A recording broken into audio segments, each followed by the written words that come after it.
Hello, my friends. I'm Felipe Prado, urologist from Brazil. I'm spending here in Cleveland Clinic this entire month of November with Dr. Petar Bajic. I hope I speak well. Perfect.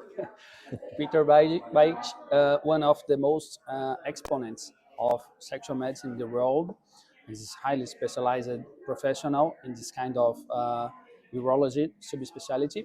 And I'd like to interview, before we introduce everything, I'd like to thankful for meeting me so warmly and paying attention with every kind of things and allow me to uh, observe every surgery and office consultation and everything. It's gonna be deeply grateful for me, and it's gonna be very interesting for my career and for my patients in Brazil. So I'd like to know a few things. First question I have for you is Cleveland Clinic is renowned as one of the best services in the world, especially in urology. And in sexual medicine, you have very good outcomes of the patients, especially in penile prosthesis. What do you think that contributes to that kind of results?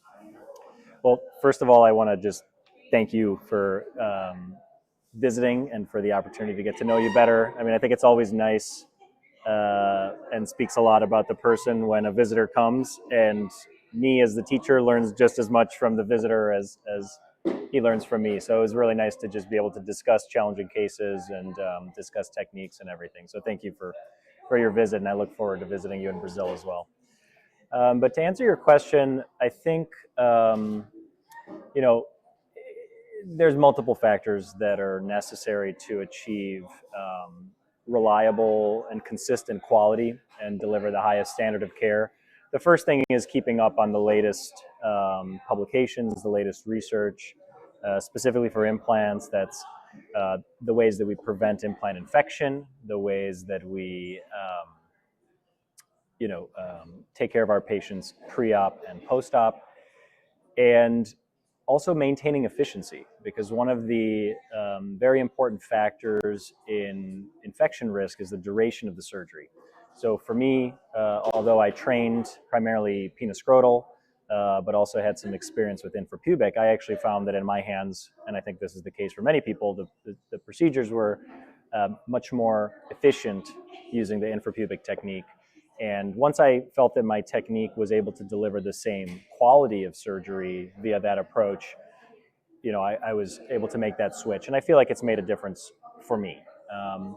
But I think having a team at all levels that's engaged in trying to improve the quality of care for the patient, so that's not just you as the physician, but the nursing team, the people that clean the rooms, the administration, everybody working together to identify opportunities to do things better and safer is really the key to delivering high quality results very consistently. So we always have to remember the team. Good.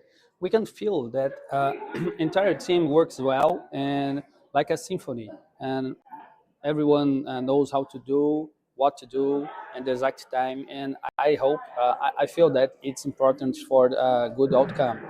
And you will have a study like from the microbiome and sexual health, and we have some clinical insights, but I think that's not for practice now. Tell me more about that kind of study you are beginning to deal with. Yeah. So as we know, for penile prosthesis surgery, the most feared complication is implant infection.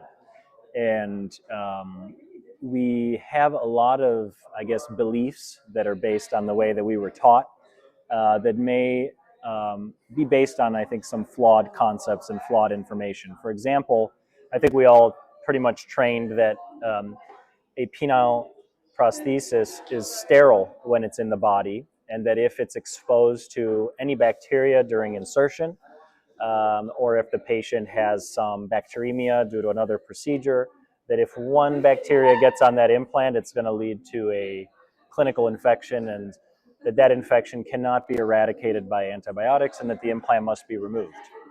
But what's interesting is that a lot of these concepts are based on clinical cultures, which we obtain, in our clinical practice for a variety of reasons. But those cultures do not reflect all of the different types of bacteria and even fungi that exist in various areas of the body. For example, there were some interesting studies that came out and showed that if you took a urine sample from a normal, healthy patient and subjected it to a standard urine culture, and it showed no growth of bacteria, but then you took that same sample and incubated it for another, I think, 48 hours longer in both aerobic and anaerobic conditions, that you could find hundreds of different types of bacteria that are there. So just like in our mouths, just like in our bowel, there's bacteria and fungi that live everywhere in our bodies, and the surfaces of implants, including penile prostheses, are no different. So our research really has focused on characterizing what this microbiome looks like on the surface of urologic implants, including penile prostheses. And although this research is very preliminary and is not meant to be changing practice, we're hoping to identify some of the fundamental concepts that may allow for the development of next generation strategies to prevent clinical infection, not necessarily by preventing bacteria from forming at all, because many of these bacteria can actually be protective. They can form a barrier to prevent pathogens from adhering to implants, just like we know that in other areas of the body, protective bacteria, like even in the vagina of a premenopausal woman, lactobacillus is protective against UTI, and after menopause, when the estrogen is lost and that pH in the genitourinary tract changes, that you get less lactobacillus and you can get more colonization with more dangerous bacteria like E. coli. So we're still working to better understand what exactly is going on the surface of implants, but we know there are a variety of different types of bacteria and viruses that live on the surface of these implants. And what's another interesting finding was that actually the longer that a device has been implanted, the more diverse the community of bacteria on the device becomes. So over time, you get a whole ecosystem of different bacteria that are competing for resources and preventing the overgrowth of one single pathogenic bacteria. It's good. I think that's the first step for new researchers, because we all high volume implanters of penile prostheses, we think that everything is sterile, but it's not. So that's the first step. I hope that you'll discover more things, and I hope that could change something in the future. We don't know yet. So let's talk about wellness and the risk of testosterone replacement, about patients who bought some kind of drugs in different pills and different pharmacies, not allowed. And this is a problem here in the US. We have this problem in Brazil, so big. You have this problem here. So the whole testosterone space and market is one that has some, I think, major issues and concerns. I mean, really, we in andrology, our role is that we treat men who have a testosterone deficiency, who have symptoms, right? So the definition of hypogonadism or testosterone deficiency is that you don't just have a low level, but you also must have some symptoms that can be attributed to that. And if the only symptom is erectile dysfunction and the patient has a cardiovascular history, it's probably not from the testosterone deficiency.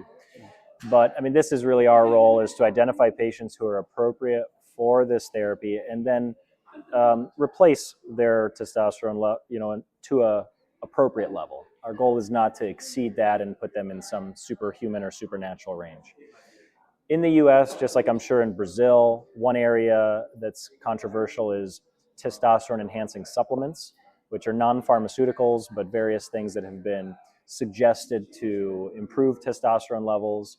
And really in the US, I'm sure like in many places, supplements are not subjected to any sort of regulatory approval or regulatory testing. So there's actually no evidence, no solid high quality evidence to suggest that any particular supplements are valuable for improving testosterone levels. So in general, we recommend that our patients do not use these. Another area is that men who use androgens, testosterone-like compounds that are mostly not even meant to be used in humans, for the purposes of boosting athletic performance, boosting muscle growth, etc. Sometimes they use other drugs as well, like human growth hormone, etc.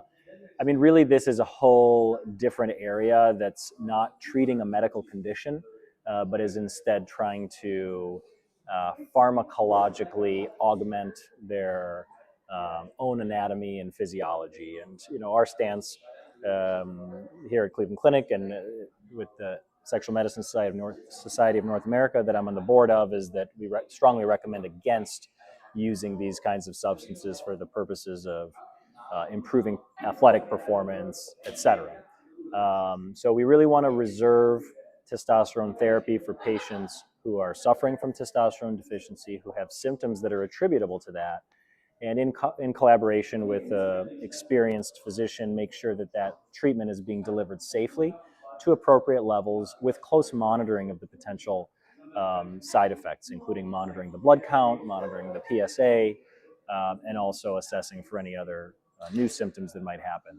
And the last piece that I think is unfortunately something we see far too often in the United States is that many practices who offer testosterone therapy either to men who are deficient or sometimes men who maybe don't meet the strict criteria often do not discuss with the patients that fertility can and will be negatively impacted by testosterone therapy. So we often see young men in our clinics who have been on testosterone therapy for years who are having difficulty conceiving and have never been told that the testosterone is playing a part in that. So it's absolutely essential and ethical for anybody prescribing testosterone or testosterone-like compounds to have that conversation with the patient about their plans for future fertility.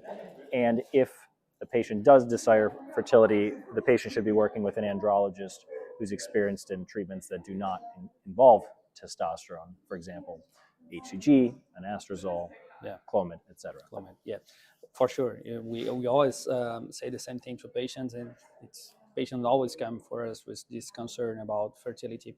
So let's talk about testosterone. Continue talking about testosterone. We saw a few patients that have history of prostate cancer and was treated, and we know that guidelines and many new research talk about the safety of replacement of testosterone after 1 year of low risk or intermediate risk. We saw some patients with higher degree risk. How do you conduct these patients of, it's not on guidelines, or you have some new researches to embase your treatment of high degree or metastatic? I don't know. How do you deal with? So I think it's important to remember that guidelines are guidelines and not laws.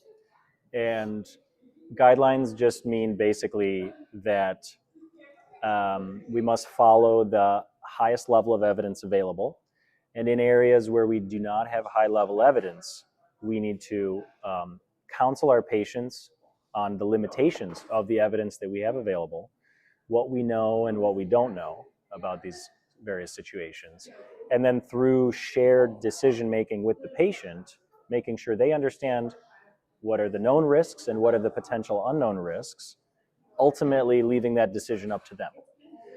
So I think in general, most people would agree that a man who had his prostate removed for cancer at age 40, who is now 70 years old with severely symptomatic hypogonadism, and his PSA has been undetectable for 30 years, that he should be somebody who can safely have testosterone replacement therapy with close monitoring. I think you could probably make that same argument pretty easily, that even in a patient who had radiation, who has been cancer-free for many years, that you could also use testosterone replacement therapy with close monitoring. I also think pretty much everybody would agree that in a patient who has symptomatic metastatic prostate cancer, that patient probably should not receive testosterone because of the risk of progression and progression of the symptoms. There's a lot in between those patients who are cured and those patients who have symptomatic metastasis, where it's not clear what the right or wrong answer is. And this is an area where I find that collaborating very closely with the medical oncologist and having extensive discussions with the patient regarding their goals of care, is their most important priority to optimize their quality of life, their energy level, and their sexual function, or is their most important priority to minimize the risk of cancer recurrence? And I think once you have an idea of that, you can come to an agreement on the patient of, are we going to try testosterone or not? But like I said before, if the only symptom is erectile dysfunction, it's probably not related to their deficient testosterone level. So usually these patients, we're seeing them more for their energy level, hot flashes, libido, etc., and having those kinds of conversations. Now, if through a shared decision-making approach, we decide to try a period of testosterone replacement therapy, I usually like to use a shorter acting type of testosterone. So I usually categorize testosterone replacement therapies into short acting, intermediate acting, and long acting. So long acting, in the US we have pellets, or sometimes you have long acting injections like Nebido. And then intermediate, we have the subcutaneous and intramuscular injections. And then the short acting is going to be, in the US, oral testosterone undecanoate, and also topicals. Okay, so in these patients where they have prostate cancer, especially if we know that they have potentially some active disease, whether they're metastatic and asymptomatic with a stable PSA, or perhaps they had more advanced prostate cancer and had hormone therapy with radiation and their PSA has been acceptable for a period of time. In these patients, I generally prefer using a shorter acting testosterone, so we're really only boosting their levels during the hours of the day when they need it. My personal favorite is the oral testosterones, because they have a relatively short duration of action.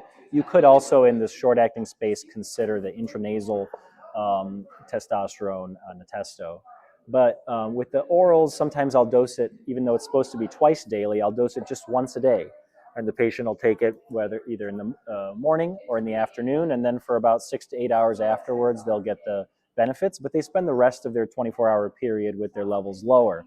So we don't really see much change in the PSA.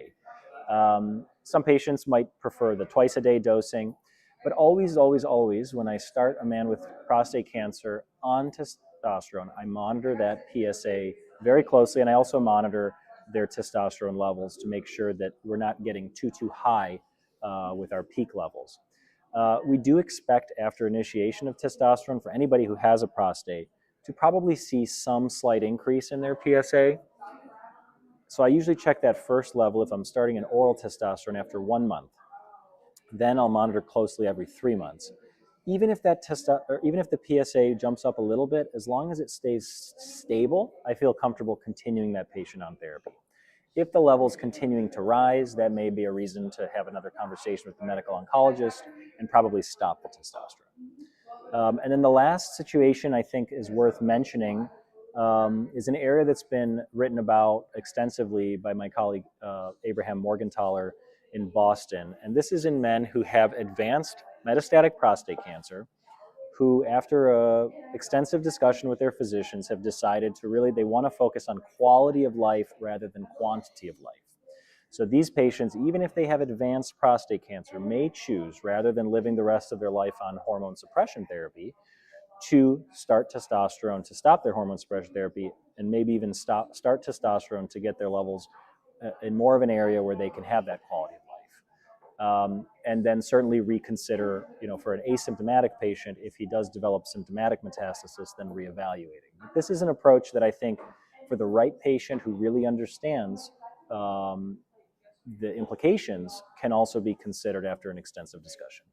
Perfect. This is one of the most motivations that I have to came here, because we always have access to guidelines, and guidelines is not the real life. Guidelines it's made by a board who have concerns about the entire world. Will apply that kind of thing. So that opinion of the specialists and a reference center, it's the high importance for me. And one quick comment. The other thing when you are considering these sorts of treatments that require very close monitoring is to consider the patient and make sure that you're choosing the right approach for the right patient. And what I mean is that a patient who is unreliable, who is inconsistent in their follow-up, who may or may not get the follow-up blood work is probably not the best patient for this. Perfect. You want somebody who's very engaged, who's coming for their follow-ups, who's proactive, who if you for some reason don't see their lab value, that they know what it is and they're going to reach out to you to give advice. So that's another thing, is you always have to consider the individual patient, and you can't have one approach for everybody. Perfect. We saw many cases of Peyronie's disease and Shiaflex injection, Coccidioides soliticum, and we know that we have a different protocol that you are using now. What kind of result you can expect? Because we don't have Shiaflex in Brazil, but the patient can come here to do the procedure and avoid some surgery. What kind of result you observe in the practice? I didn't used to be very enthusiastic about Xiaflex, partly because I trained with Larry Levine, who's a very surgery leaning andrologist, urologist, but also because the data for Xiaflex originally suggested that patients only had 20-30% improvement, which for how expensive the drug is, it just, a lot of people were not so enthusiastic about it. Now, a number of different innovations have occurred over the last 12 years since Xiaflex has been out. Much of that work has been done at the Mayo Clinic and by Landon Trost, who was previously at the Mayo Clinic and is now in his own practice in Utah. And there have been several things that have been added to the technique, including penile traction therapy using the Restorex penile traction device, which increased the percent improvement up to 50%, showing that the benefits from the Xiaflex and the traction were actually cumulative. So that's something I incorporated. And then a number of other modifications to how the injections are given. We actually give the first injection with an erection into the point of maximum curvature. We dilute it in slightly more fluid so we can distribute it more throughout the plaque. I typically distribute it in the shape of an incision that I would make during a plaque incision and grafting procedure to try to basically create, using almost a chemical knife, an incision that will release the plaque. And then importantly, although a lot of people moved away from in-office modeling or bending of the penis following the second injection of each Xiaflex cycle, this was added back, and actually with increased amount of force. What we're trying to do is use the Xiaflex to weaken the plaque, and then in the modeling visit, we're actually trying to break or disrupt that plaque, causing essentially an incision or a relaxing incision in the plaque. Now, this protocol, I would say, requires some very close monitoring and communication with the patient afterwards in case they develop a hematoma. But what we've seen in the early results is really, I would say, dramatically better than what we had seen before. And in fact, for simpler curvatures, especially those under 60 degrees that do not have any hourglass deformity or indentation, this has really become my preferred approach for patients who have adequate erectile function. If they have, inadequate erectile function, we're talking about an implant. Yeah. But I used to do a lot of plications. Now I do a lot less plications and a lot more Xiaflex because it's quite effective. And the other thing from a cost perspective for patients traveling from out of the country is that we used to, as a routine, always do the full 8 injections of Xiaflex. But in the most recent data that we put together and submitted to the upcoming AUA meeting, we've actually found that our average patient only goes through 1 cycle or 2 injections of Xiaflex and are also achieving better straightening than they used to get with the full 8. So from a cost effectiveness perspective, we're getting more improvement per injection, which really makes it a much more reasonable option for patients coming from out of the country who don't have access to this in their own country. In terms of comparison, if a patient wants to do a penile procedure, inflatable penile procedure in Brazil, maybe it's the same price of coming here to do a Xiaflex. Different disease, I understand, only to give an idea for the patients from Brazil. So talking about only two more questions. Talking about penile prosthesis, what advances do you think that we gonna do and we're gonna pursue it in this penile prosthesis device to improve the results? Yeah. So I would say this is the area I'm probably most passionate about is penile prosthetics and also innovation.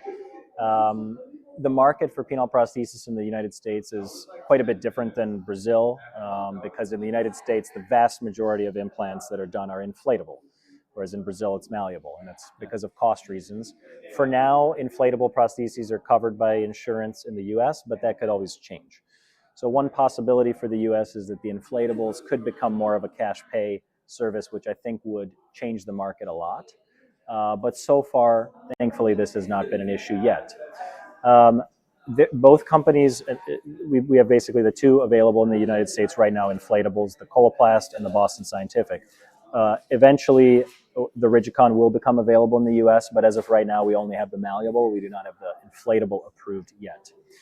Both companies, Boston Scientific just released their new pump to make it easier to operate, inflate, and deflate. It sounds like Coloplast is also working towards an upgraded inflatable device that'll likely be out in the near future. So I think both companies are trying to make minor modifications to try to enhance the user experience of these devices and allow for easier and more consistent functionality, because certainly some patients have struggled, whether it's with inflation or deflation. But I think the real innovation probably is still a little way away, but I think will come eventually. And that's going to be for devices that no longer have a pump, that are going to be controlled electronically, either with a phone app or with some sort of controller device. I mean, I think this is the future. But the big question is going to be cost. And if the devices are already expensive, especially if there's a concern about insurance companies no longer paying for them at some point, I think that this option may never happen, because I think development of those types of devices, which now would have some sort of electronics inside, is much more expensive. And as if it were a cash pay market, you'd have a smaller volume. So I'm not sure the companies would invest enough. So I don't think we're quite there yet. But I think that is likely, as long as the coverage in the US remains there, something that we will see in the future. But I think other innovations that I think we will see are going to be more advancements in infection prevention, potentially coatings of devices that go beyond just which antibiotic are you using. Is it full of this antibiotic or the other one? But actually materials that resist or inhibit adhesion of bacteria and biofilms, or perhaps even are loaded with something to prevent biofilms from forming in those spaces where we know there's already bacteria. There's bacteria in the scrotum, there's bacteria all over the body. So I think this is probably going to be the next area, because still, even though infections are rare, they still happen far too often, and they can be catastrophic. Wonderful. We have in USA dozens of procedures, different procedures and technologies to treat BPH. I understand that you can choose the technology based on size and shape of prostate, and you have to deal with. In Brazil, we don't have that kind of variety of procedures. I noticed that you like aquablation. It's a different technology for Brazil. We don't have yet. It's a technology you use a lot here.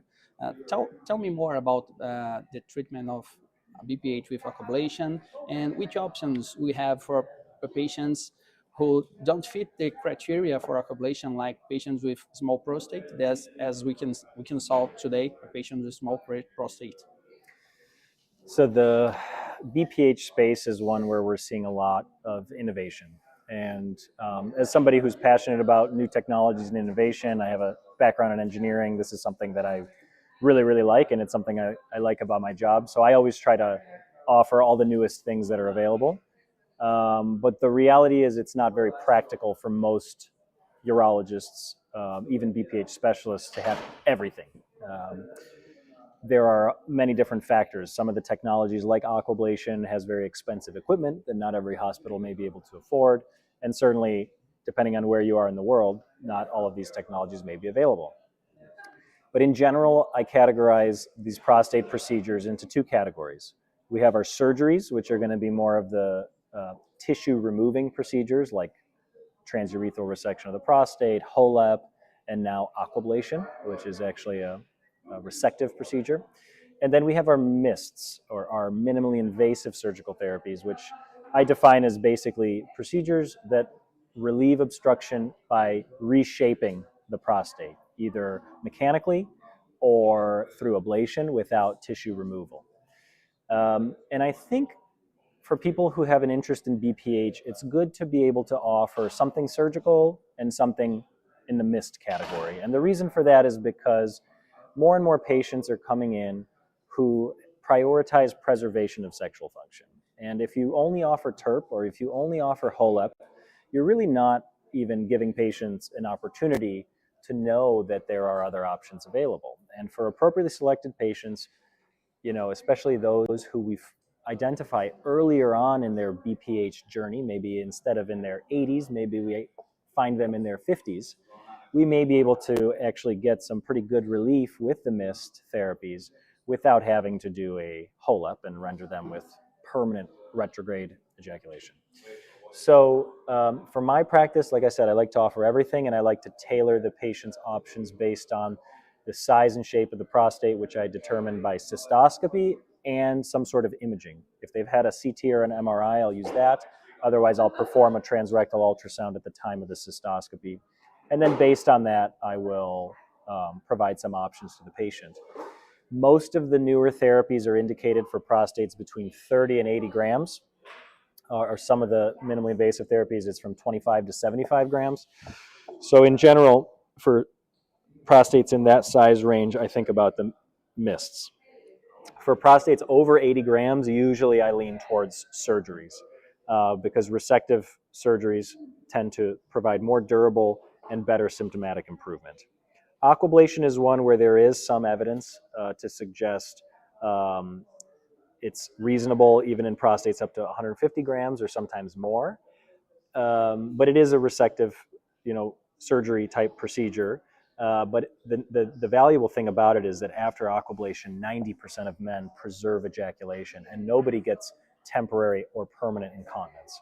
So that's a major distinguishing feature about aquablation. It does that resection using a high pressure water jet, which is controlled by a robotic technology.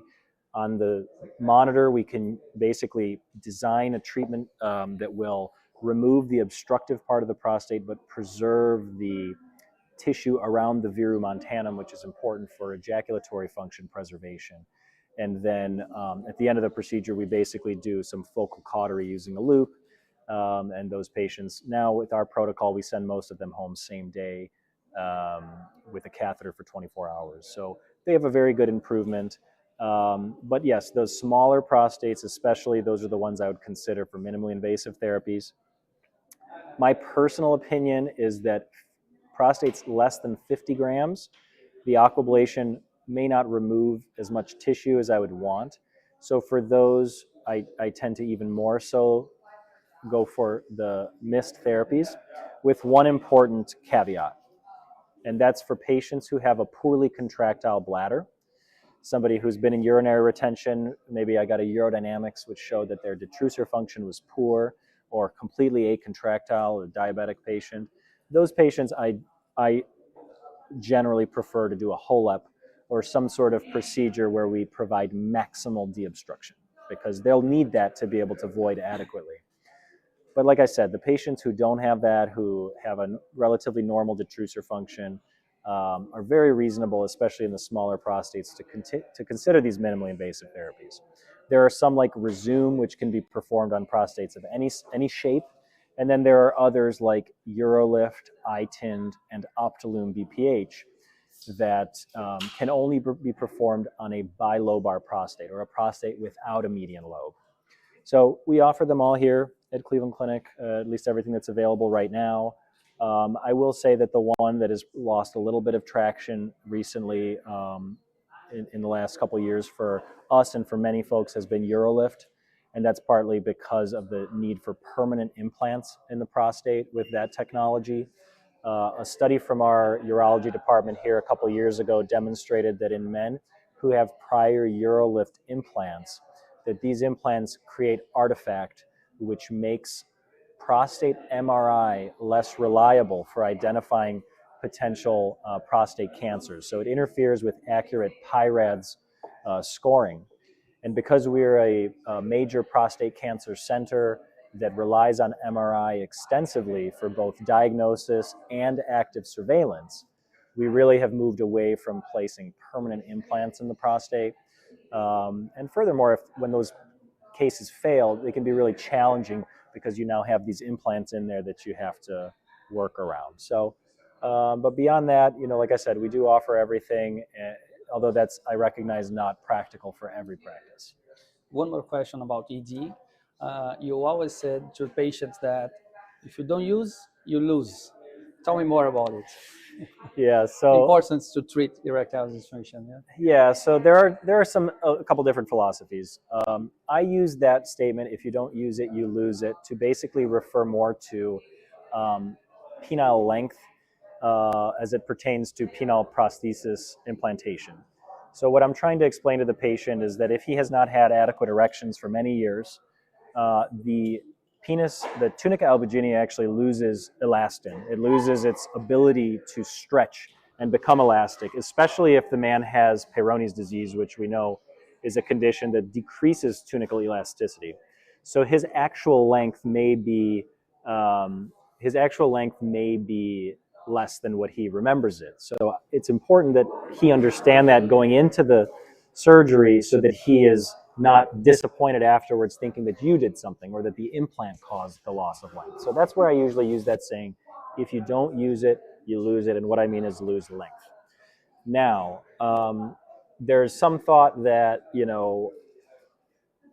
that a man could lose 1 centimeter a year from not getting erections. There's different philosophies. The reality is we don't know exactly what that rate is of loss, or if they really lose something continuously, or if it's just a certain amount can be lost and that's it. The one population of patients where we see a lot of size loss, both length and girth, is after androgen deprivation therapy. Those patients do have significant atrophy. It can become very challenging to do an implant. So those patients, ideally, if they need an implant, it should be done as early as possible before that atrophy happens. As far as for the average guy out there, does using it prevent you from losing it? That we don't really know, but likely whether you're getting nocturnal erections just hormonally mediated or through sexual activity, there's likely some benefit to those elastic properties of the tunica albuginea from getting regular exercise, we'll call it. So if somebody needs me to write a prescription that they can show their wife that they have to use it, I will, but we need more research to answer those questions for sure. Yeah, and for finishing, we are very late. Tell me more about that kind of fish in the tank. Yes. That you said in your podcast. Yeah, so one of the reasons, I guess, that I wanted to be at a place like Cleveland Clinic, is a very large and strong health system that, we have 22 hospitals in multiple countries, and it's a large organization. But I think, one of my mentors told me that, in life, you want to get into opportunities where you have a potential to grow. So the saying is, fish will grow to the size of the tank. So that was something that kind of inspired me and encouraged me to look for the biggest tank that I could get myself in. And I think I'm in about as big of a tank as they get. So we'll see how big I can grow. Yeah, this is why I'm here, to improve my tank. Thank you a lot, Dr. Peter. All right, my friend. Thank you. Thank you for coming. Dr. Bajic, thank you a lot for your receptiveness and kindness, teaching, and it's amazing to be here 1 month. All your team, your fellows, nurses, everything is perfect. Thank you a lot. I think that I'm a better surgeon, better urologist now, and I came back to Brazil for my patients, my family, my wife, much happier than I came. Thank you a lot. Thank you so much for coming. Hello, my friend.